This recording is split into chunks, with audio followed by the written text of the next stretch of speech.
Assalamualaikum warahmatullahi wabarakatuh. Kembali ke channel Guru Geografi.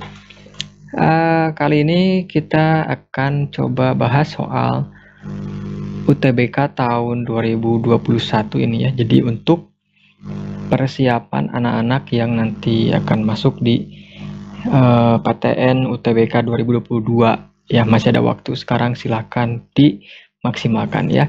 Jangan lupa untuk share dan subscribe, nyalain loncengnya supaya channel ini makin terus bermanfaat.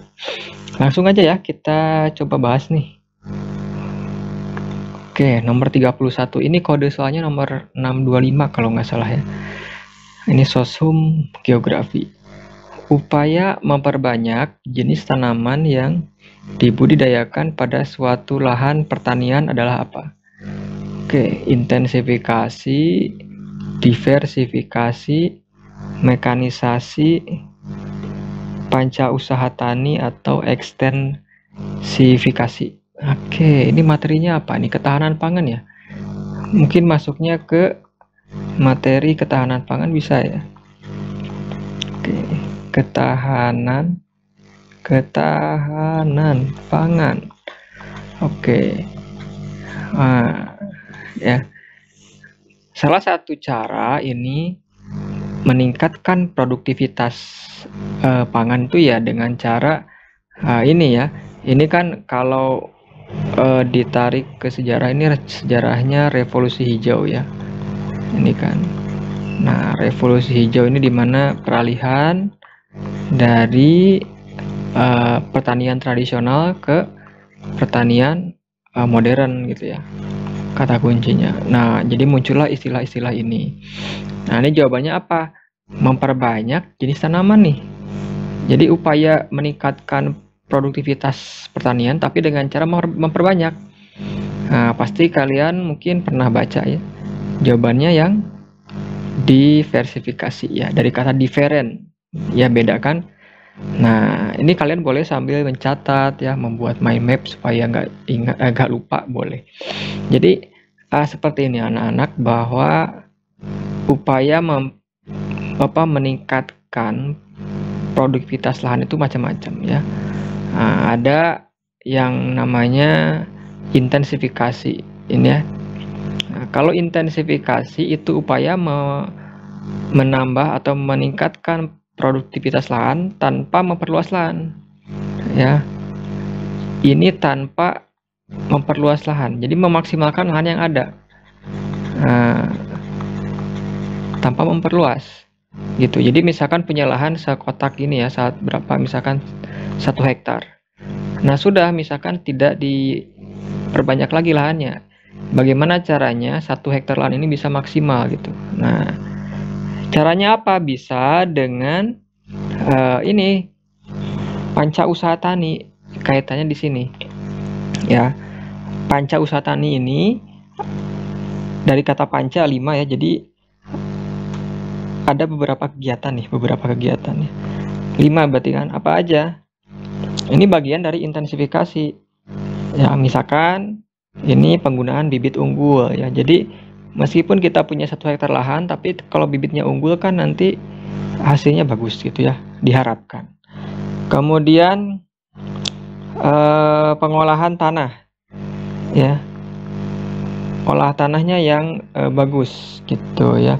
Kemudian habis itu ada pemupukan, ini supaya gak ada hama ya, kemudian tumbuh kembang bagus si tanamannya. Kemudian pengairan, irigasi, dan yang terakhir itu pengendalian hama. Oke, nah ini panca usaha tani ya anak-anak. Nah, ini bagian dari intensifikasi, jadi satu lahan ini bisa maksimum gitu produktivitasnya gitu ya. Kemudian kalau mekanisasi, ini adalah penggunaan alat-alat mekanik ya, alat-alat modern. Misalkan pakai traktor gitu kan untuk membajak sawah.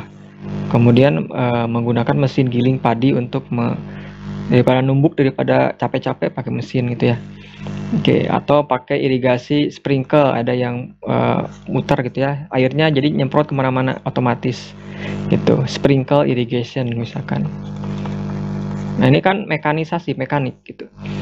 Nah, kalau ekstensifikasi ini memperluas lahan. Memperluas gitu ya anak-anak. Ini misalkan tadinya kamu cuma punya 1 hektar nih. Udah beli lagi atau sewa tambahin jadi 2 hektar. Jadi gini ya. Misalkan nambah 2 hektar gitu. Ya, 2 hektar lahan. Kan makin banyak nanti kan si ladangnya gitu kan. Nah, yang tadi diversifikasi ini bagaimana kita misalkan menambah jenis tanaman. Misalkan satu lahan ini kamu nggak hanya nanam tomat misalkan ya. Selain tomat, misalkan kamu nanam cabai, nah itu ya. Jadi kan ada 2 produk itu dalam satu lahan. Itu diversifikasi atau apa? Tumpang sari atau apa ya istilahnya. Kalau cuma satu jenis tanaman kan monokultur namanya ya. Mono itu kan satu. Ya. Monokultur. Nah, dia jadi satu aja jenisnya. Itu ya anak-anak. Jadi ini terkait pertanian ya kurang lebih bahasan singkatnya tiap item kayak gitu. Jadi ini semua itu bagian dari ini revolusi hijau. Ya, jadi revolusi hijau itu zamannya Orde Baru ya pertama. Jadi bagaimana sih merubah tatanan ya pertanian dari asalnya tradisional menuju arah modern supaya apa? Supaya hasilnya bagus, banyak gitu ya. Oke ya. Lanjut. Nah, wilayah laut Indonesia yang menjadi batas landas kontinen disebut apa? Shelf, ambang laut, kemudian palung laut, pinggir laut, atau pantai. Nah, disebut ini landas batas landas kontinen ya. Oke. Apa coba? Oke, apa? Jawabannya ini di materi dinamika hidrosfer mungkin ada ya.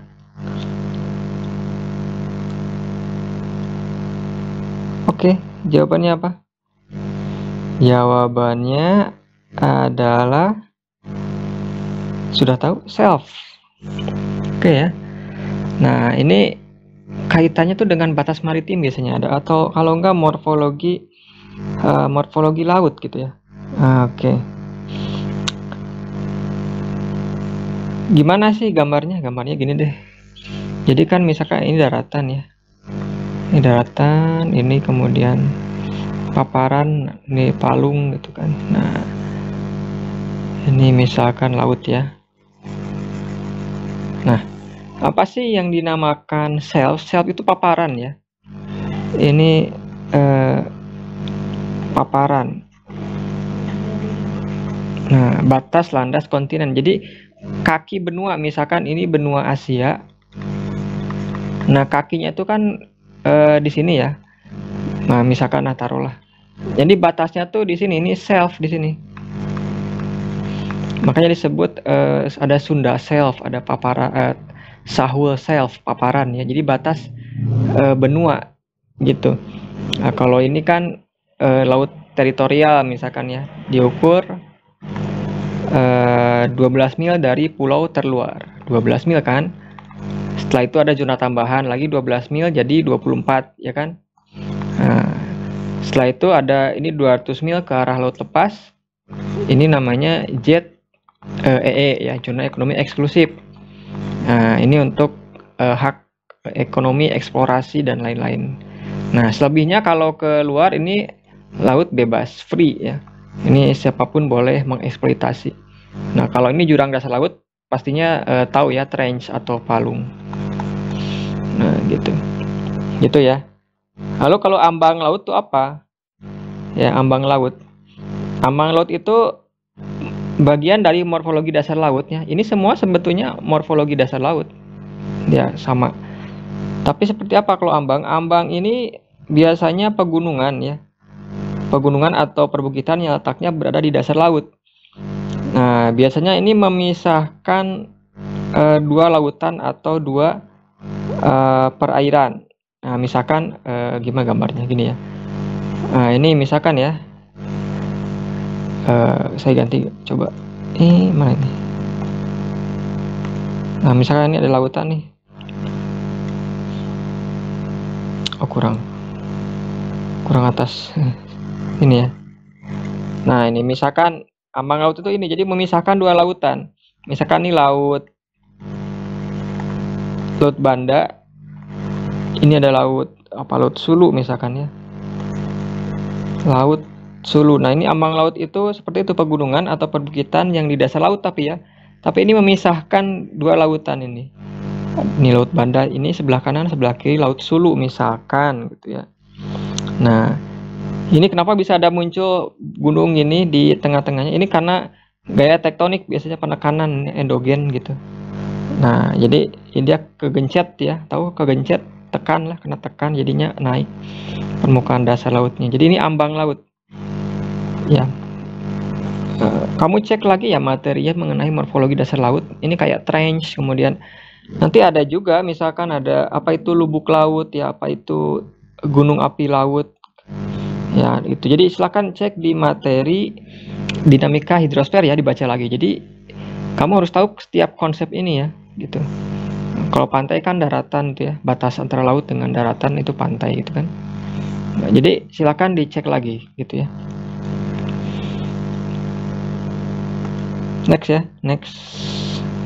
Batuan Pualam yang banyak terdapat di daerah Gunung Kidul merupakan proses terbentuk menurut proses terbentuknya.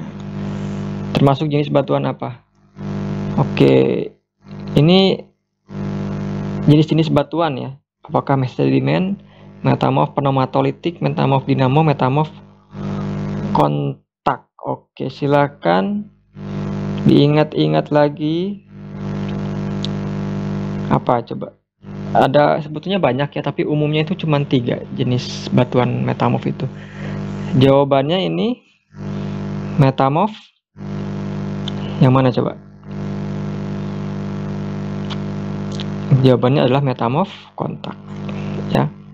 Oke, kok bisa? Jadi batuan metamorf itu kan batuan hasil ini ya, transformasi gitu kan, perubahan ya. Kalau sedimen tahu ya, pengendapan lah kalau sedimen ya. Plutonik itu batuan beku kan, batuan beku dalam.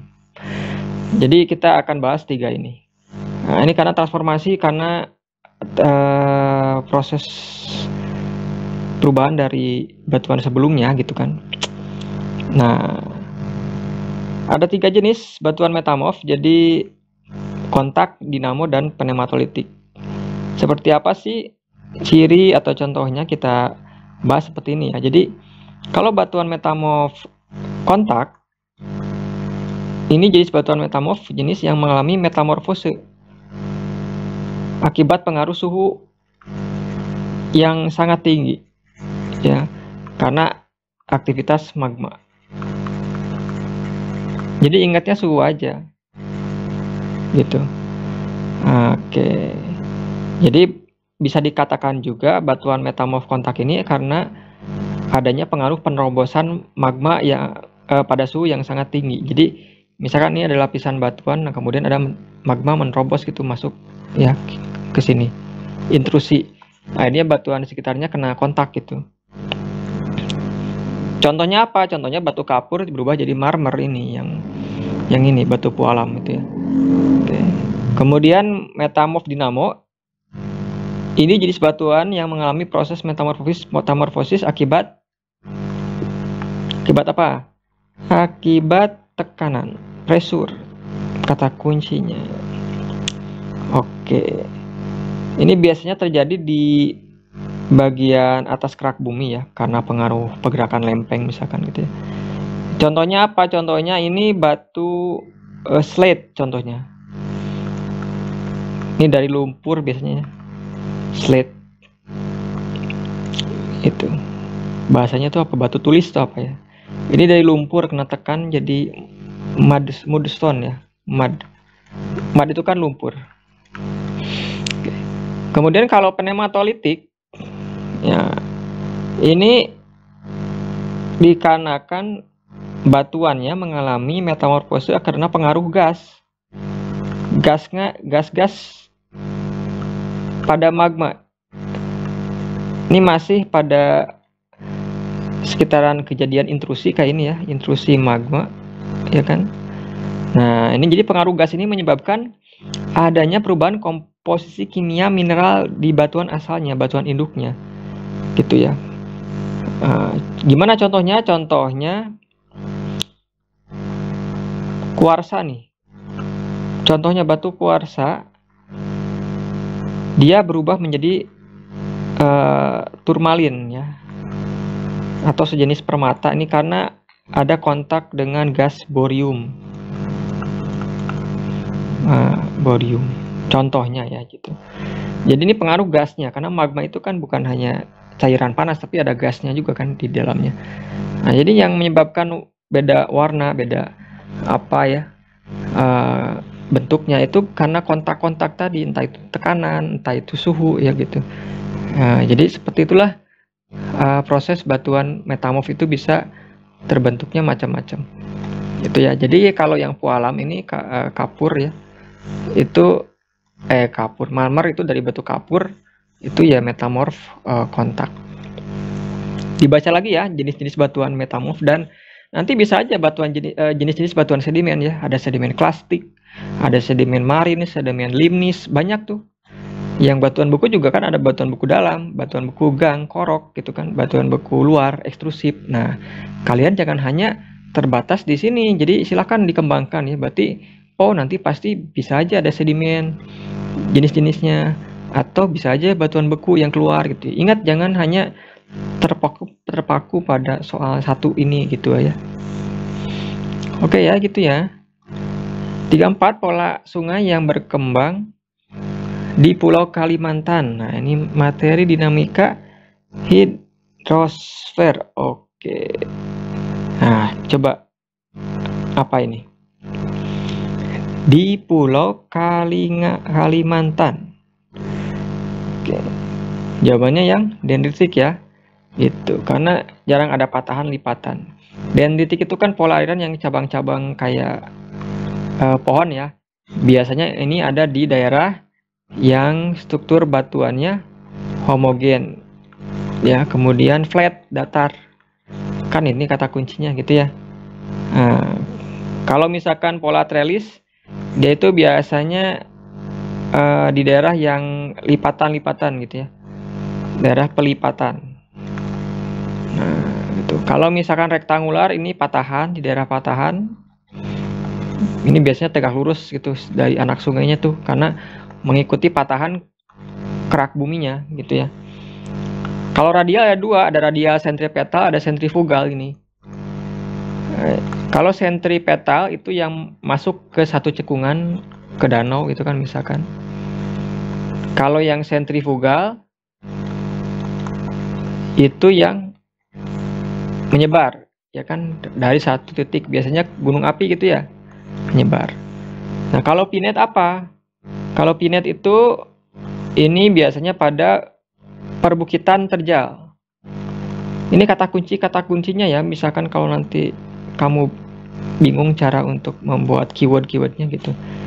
Ya, ini kalau misalkan pinnet tuh kayak gitu. Jadi biasanya mungkin kalau pinnet itu kayak cabang ini ya gitu ya, terjal gitu, tapi dia lurus, banyak lurusnya. Gitu. Coba cek ini di Google, banyak juga sih sebetulnya kalau nyari gambarnya gitu ya. Oke, jadi seperti tulang menyirip ini, tulang menyirip gitu.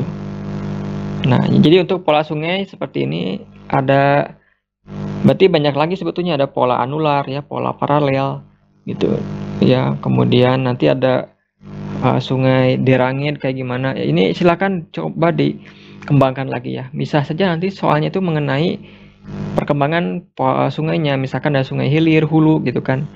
Jadi ingat jangan cuma sebatas sampai di konsep-konsep yang ini ya. Ini hanya saya menjelaskan sesuai dengan pilihan-pilihan yang ada pada opsi ini aja gitu ya. Karena luas sekali kan topik babnya. Udah ya. 35. Konsentrasi ikan di laut terdapat pada zona. Oke.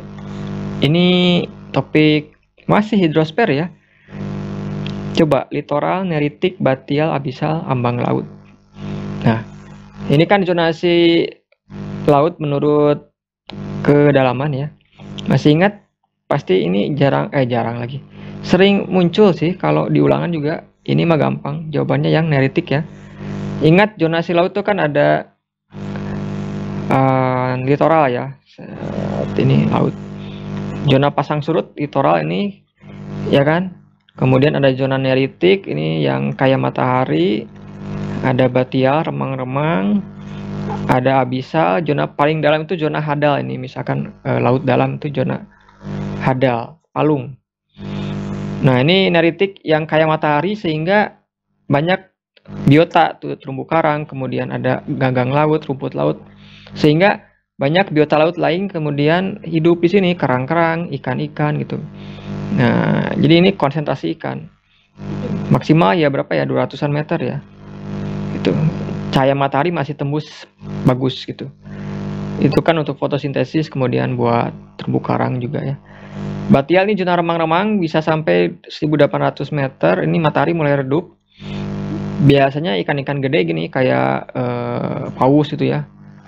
Paus yang gede-gede gitu. Kemudian hiu ya. Nah, kalau abisal laut dalam ini bisa sampai 3000 meter. Zona hadal masih jauh lagi, ini bisa mungkin 10.000 ya. Ingat Palung Mariana, Challenger Deep ya. Palung Mariana di Filipina itu sampai 10.000 ke bawah kan. Itu zona hadal gelap dalam. Nah, kamu ingat juga harus paham tentang pemanfaatan tiap zona ini ya. Litoral apa? Ini kan untuk naik turun laut berarti untuk biasanya kapal bersandar ya, pelabuhan itu, atau untuk pantai arena bermain boleh. Neritik zona tangkapan ikan atau wisata snorkeling kan. Ya sering kan kayak gitu. Kemudian untuk ekowisata ya, ini ada terumbu karang gitu. Zona batial biasanya sih untuk kapal selam juga sering latihan perang di batial biasanya, karena kalau terlalu dalam pecah ya.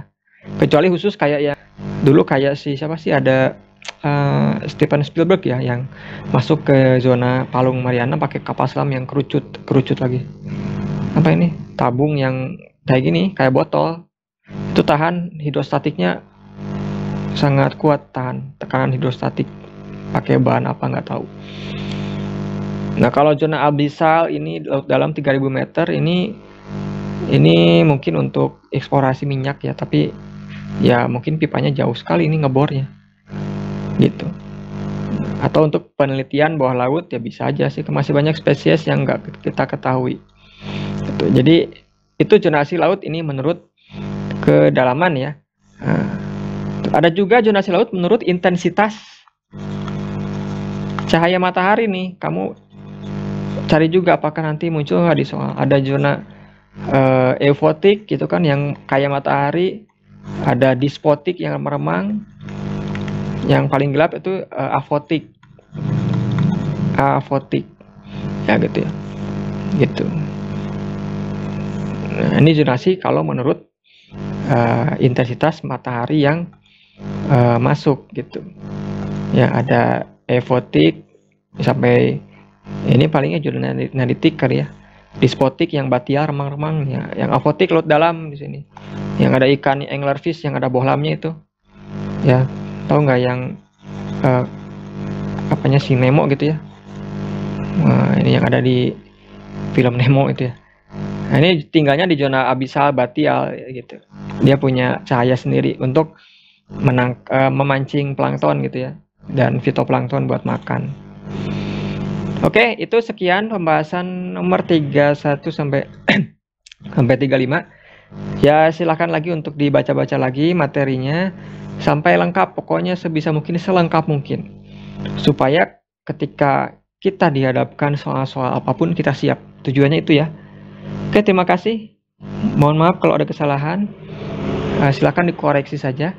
Rame-rame ya. Jangan lupa untuk subscribe, nanti akan update terus ya, supaya membantu kamu-kamu yang masih galau untuk pembahasan soal-soal UTBK-nya. Terima kasih. Assalamualaikum warahmatullahi wabarakatuh.